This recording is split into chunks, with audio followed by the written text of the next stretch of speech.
ایک باپردہ عورت نے فرانس کی ایک سپر مارکیٹ سے خریداری کی اور اس کے بعد وہ عورت پیسوں کی ادائیگی کے لیے لائن میں کھڑی ہو گئی۔ اپنی باری آنے پر وہ کاؤنٹر پر آئی۔ جہاں پر اس نے رقم ادا کرنی تھی اس نے کاؤنٹر پر ایک ایک کر کے سارا سامان رکھ دیا۔ کاؤنٹر پر کھڑی ایک بے پردہ مسلم لڑکی نے اس خاتون کی چیزیں ایک ایک کر کے اٹھائیں اور ان کی قیمتوں کا جائزہ لینے لگی۔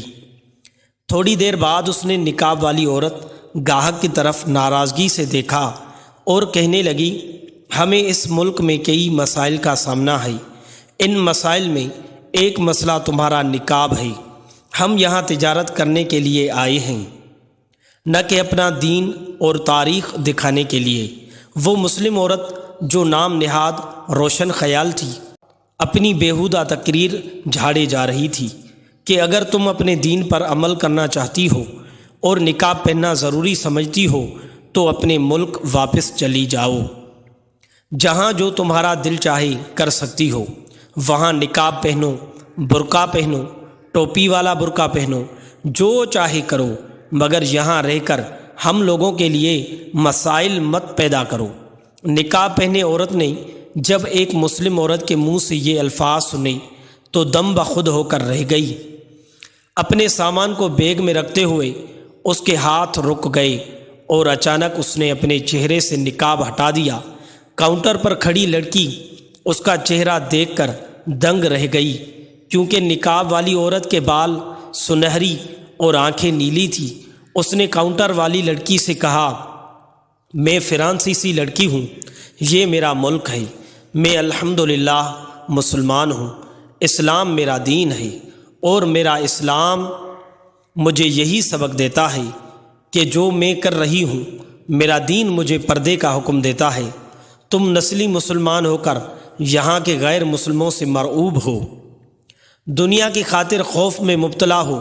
مجھے کسی کا خوف نہیں، مجھے صرف اپنے اللہ کا خوف ہے اور اپنے پیارے نبی صلی اللہ علیہ وسلم کے حکم سے محبت ہے، اور ان کے حکم کو پورا کرنے میں مجھے کسی کی بھی کوئی پرواہ نہیں ہے۔ اس فرانسیسی مسلم عورت کے یہ الفاظ تو بے پردہ مسلم عورتوں کے منہ پر تماچا تھی کہ تم پیدائشی مسلمانوں نے دنیا کے بدلے اپنا دین بیچ دیا ہے اور ہم نے تم سے خرید لیا ہے۔ جو تعلیم عورت کے سر سے دوپٹہ اور مرد کے دل سے خوف خدا ختم کر دے، ایسی تعلیم سے ان پڑھ ہونا بہتر ہے۔ کچھ لوگ دولت پر ناز کرتے ہیں تو کچھ لوگ صورت پر ناز کرتے ہیں، لیکن جن کے ہاتھوں میں دامن مصطفیٰ صلی اللہ علیہ وسلم ہو وہ امتی ہونے پر ناز کرتے ہیں۔ دعا کرتے وقت اگر آپ کی آنکھیں بھر آتی ہیں تو صرف اتنا سوچیں کہ آپ کی دعا قبول ہونے والی ہے۔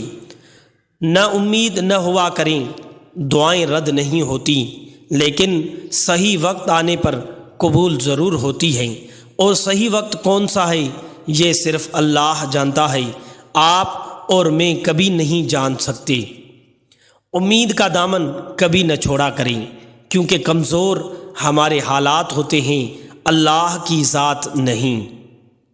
اور پھر کبھی ایک وقت ایسا بھی آئے گا کہ اللہ تمہاری من پسند چیز عطا کر دے گا اور تم حیران رہ جاؤ گے۔ جس شخص نے گھوڑا اور اونٹ کبھی خواب میں دیکھ لیا یا کبھی ان کے متعلق کوئی خواب دیکھا تو سمجھ لیں کہ دولت اور رزق آپ کو ملنے والا ہے۔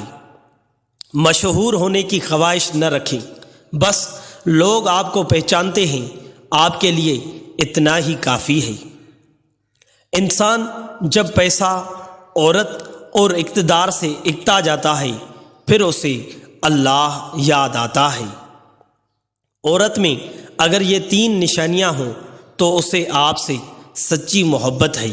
نمبر 1، آپ پر ہر طرح سے نظر رکھتی ہو۔ نمبر 2، آپ سے دوری پر بے چین ہو۔ نمبر 3، آپ کی پریشانی پر آپ کے ساتھ ہو۔ عورت کے چہرے پر ایک بات واضح ہوتی ہے کہ اس کے چہرے پر تمام رنگ مرد کی وجہ سے ہی آتے ہیں، چاہے وہ خوشی کے ہوں یا غم کے۔ بد کردار عورت اگر تمہاری بیوی بن جائے تو تمہارا مال بھی کھا جائے گی اور تمہاری نسل بھی تباہ کر دے گی۔